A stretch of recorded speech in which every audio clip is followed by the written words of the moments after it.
Dar-lhe pistas sobre como apanhar um mentiroso com a ajuda dos nossos convidados, a Isabel Stilwell, escritora, Vasco Catarino Soares, neuropsicólogo, e agora junta-se a nós Francisco Moita Flores, criminalista. Olá, bem-vindo à nossa conversa. Eu sei que foi apanhado pelo terrível, boa Páscoa, pelo terrível trânsito da saída antes do fim de semana prolongado. Tem estado aí infernal o dia inteiro. Mas ainda bem que já cá está.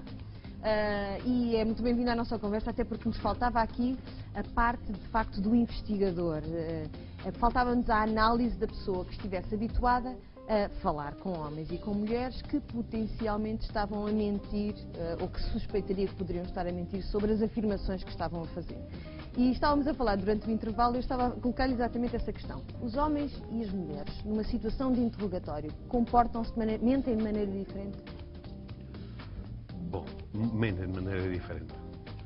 Sendo certo que nessa relação que se estabelece entre o interrogador, portanto, o polícia, que está a fazer as perguntas, e a outra pessoa, se estabelece uma relação que é sempre uma relação de gato escondido com o rabo fora. Falam com alguma dificuldade quando a sua autoestima está completamente desfeita. Por exemplo, nos casos de violência doméstica. Sim.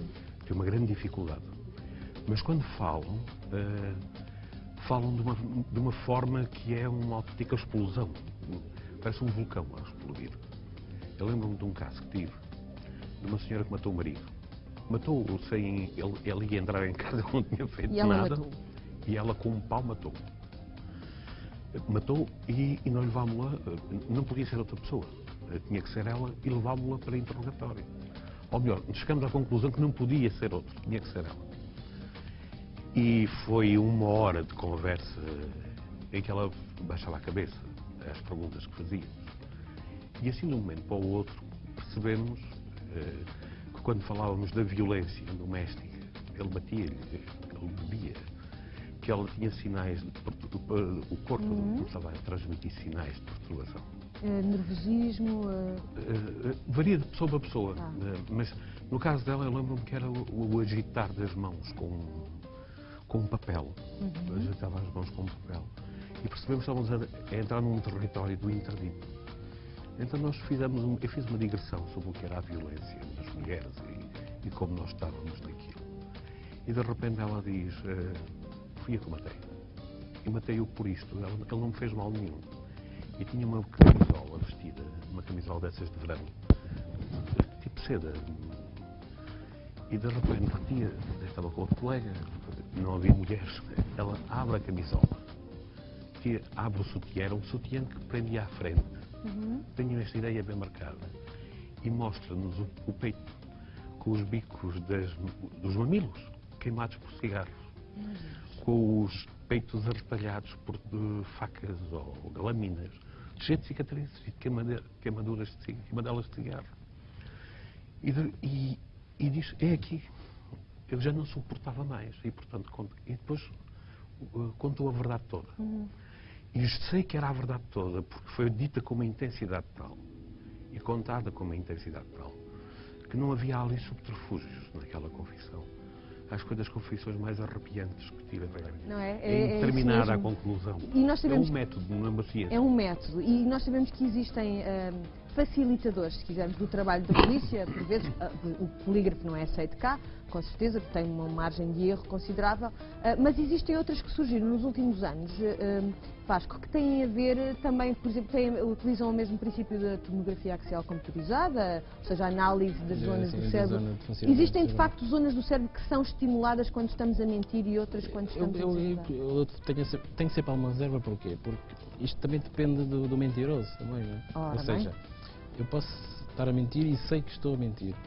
Portanto, vou evocar no meu funcionamento alguns sinais de ansiedade, de será que a minha mentira vai passar ou não? E aqui estou a evocar esses sinais, não é? Eu posso também estar a mentir e nem saber que estou a mentir. Temos aqui outra possibilidade. Portanto, estou convencido que estou a dizer a verdade. Não é? Mas porquê? Por ser mitómano?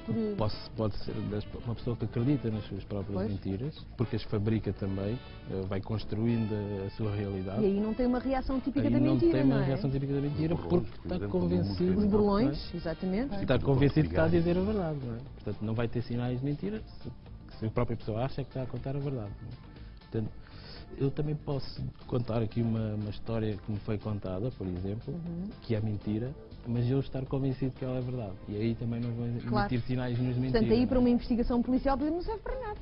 Não é? Porque se eu estou a contar uma história que estou convencida que é verdade, mas que até é mentira, nesse caso não serve para nada o depoimento daquela pessoa. Criminal, e tem outro objetivo. Como a investigação criminal é uma coisa muito pobre, porque vive do positivismo, do determinismo lógico. Não é? O que nós procuramos são nexos de causalidade. Se a verdade, se a mentira que ele pensa que é verdade, ou que nós pensamos que é verdade, não é compatível com os sinais que nós chamamos de indícios ou vestígios, não é? Que encontramos no local do crime, aquilo não serve. Portanto, está de parte, não vale. Não é? A verdade que nos é contada tem que ser uma verdade que é compatível com aquilo. Imagine, por exemplo, um homicídio. Em que mata um homem por esganadura e depois o pendura e faz a simulação de um suicídio. Nós sabemos que os livros cadavéricos, de uma forma, se depositam de uma maneira e de outra forma se depositam de outra. Se ele nos vier contar a história muito convincente, que o encontrou pendurado e que era um suicídio, e pode mostrar a maior das convicções a contar esta história. Nós sabemos, pelos indícios do cadáver, que ele morreu deitado, por exemplo. E, portanto, não vale a pena, nem interessa aquela história. Ou seja, depende muito pouco da palavra da pessoa. Pois, porque o jogo em investigação criminal é por isso que e não passa de um método. Isto é apenas um método na ciência. É ligar, pôr, em termos jurídicos, chamam-se os nexos de causalidade, mas a relacionar palavras com factos, com factos materiais. Impressões digitais, ADNs, cabelos, unhas, sangue, enfim, com um conjunto de indícios que as ciências e aí sim as ciências podem dizer se é verdade ou se é mentira. Não é? E as leis da ciência prevêem essas leis que a ciência estabelece podem dizer isto é verdade, este sangue é do senhor A ou da senhora B. E portanto a verdade que nos é contada tem que ser compatível com aquilo. Por mais que seja forjada, simulada, convencida, para o investigador isso é irrelevante. O que importa é que aquele sangue, ou aquela impressão digital, ou aquele ADN, no sítio onde está, permite dizer que aquele senhor teve uma relação com aquele caso, com aquela senhora. E portanto a nossa verdade sai do conhecimento científico para este indeterminismo que é saber se é verdade ou se é mentira. Pois, claro. Portanto, é uma inversão da procura da verdade. Mas talvez a verdade na investigação seja mais religada aos factos, ao que é que aconteceu. Factos, exatamente. E não tanto ao que é que as pessoas percepcionaram dos factos. Exatamente, às vezes só se procura motivações, porque nós sabemos que foi aquela pessoa. Não é?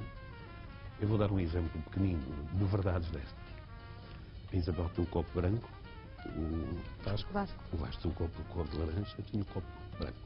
Este aqui. Eu peguei neste copo, a Isabel pegou naquele.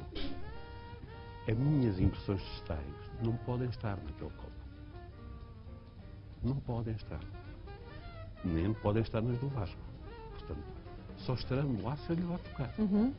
Portanto, se eu disser, não, este copo serviu para um homicídio, nem pensar. Eu bebi do copo da Isabel. Foi dali que eu estava a beber. Seja, por muito convincente que esteja a ser, por muito... Porque aqui já as minhas impressões digitais estão marcadas, estão gravadas e estão demonstradas que são minhas. Não há possibilidade de haver na história da humanidade duas iguais. Duas iguais. O que é certo é que nas relações e, portanto, humanas... é daqui que se depois transporta para as verdades. É ao contrário, não é? Exato, são de facto situações diferentes, porque, enfim, o início da conversa foi um pouco mais centrado na questão das relações humanas e de como tudo isto como a E aí mentira. já não há factos tão Aí já, tão já factuais. nada é branco e preto, não é? Aí já há muito mais zonas cinzentas, porque não estamos a fazer uma investigação policial. É por isso que eu digo que isto é pobre. É por isso, Sim, de facto, serve só tem para os seus esse intuito. limites, não é? Mas ao fim e ao cabo existem ou não existem maneiras de diagnosticar, se quisermos, Se a mentira em Estou a alguém? mentir. Há sinais descritos como sinais típicos de quem mente, não é? Embora Que não dependem das tais eu diferenças continuo- culturais, aquelas... Terão, individuais? em certa parte até serão universais, mas depois também temos que admitir a hipótese de culturalmente haver também diferenças. Que há, não é?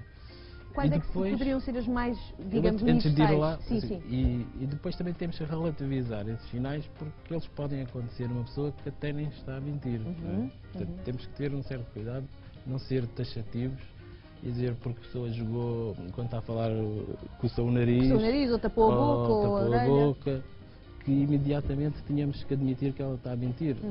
Podemos, eventualmente, se esse é o nosso objetivo, suspeitar ou desconfiar, mas temos a obrigação também de comprovar Lá essa, está. essa mentira, não é? Porque, caso contrário, também andamos a fazer juízos Claro. sem objetos, não é? Existem alguns desses sinais, mas eu Podemos gosto sempre de os simplificar, relativizar. Relativizando e entendendo que aquilo que dizemos, de facto, Assim, não é nomeadamente, taxativo. Sim, existem algumas ciências que estudam esses sinais e que falam de tapar a boca, por exemplo, os tais gestos, o gesto de coçar o nariz porque também tapa um pouco a boca, não é? A pessoa quando está a mentir tem uma tonalidade de voz se calhar mais fraca ou não, mas cá está, isto depende da pessoa, não é? Porque se eu for convicto a Ainda por mentir... cima, se eu for um bom mentiroso, Exatamente. leio isso estudo E e obrigo-me a não Exatamente. treino-me Isso é outra coisa que esses sinais. acontece. Portanto, só Quanto se apanha mais- os mentirosos, coitadinhos, Os que não por sabem aí, mentir. Os que não os sabem sabem mentir, mentir e exatamente, é realmente verdade. a esses também não vale muito a pena. Quanto mais se divulga, também mais possibilidades quem realmente quer mentir Claro tem está. de mentir. Não é? Claro está, claro está. Pode simular, treinar isto. Não é? Se precisar mesmo da mentira para viver, Pode treinar-se para isso. sim. Mas o divertido, eu acho que nos mitómanos, e todos nós conhecemos a um ou dois pelo menos, o que mais me fascina é eles dizerem coisas que são comprováveis, que nós vamos conseguir Que as comprovar provas que dizem são o mentira, contrário. do estilo, vais ao Marquês de Pombal, já não está lá a estátua do Marquês e sabem que nós vamos lá daqui a meia hora e que vamos tomar por mentiroso e mesmo assim Continua a não mentir. resistem É verdade, é a verdade. dizer que não está lá a estátua. Esses é que me fascinante, fascinam. não é? É mesmo Esses que me fascinante. Então quase que não se consegue impedir de fazer isso. É, não É De verdade, criar é mais esta- forte do que eles. É uma compulsão em muitos É uma casos até, compulsão, não é? sim. Eu quero agradecer-vos aos três. Nós tentámos muito dar indícios de como apanhar um mentiroso, mas bocado difícil, de facto é verdade. é muito difícil porque lá está, entramos em muitos campos mais subjetivos e encontrar assim aquela verdade absoluta sobre como detectar um mentiroso é impossível. Acho É que melhor tem que tirar existir. dessas Acho que há- ideias. acho que há uma intuição, Há uma intuição, muito talvez. forte e Eu acho sempre é que temos a obrigação de tentar comprovar se realmente pode ser mentira. Antes de dizer logo que é mentira. Dar sempre o benefício da dúvida, como é Exatamente, costume dizer, dar algum não é? benefício e tentar comprovar, Muito bem. se conseguirmos. Não é? Obrigada aos três, obrigada também, Francisco, por ter feito o esforço também para Não, foi um estar aqui, prazer. apesar do trânsito todo. Obrigada aos três, foi um prazer.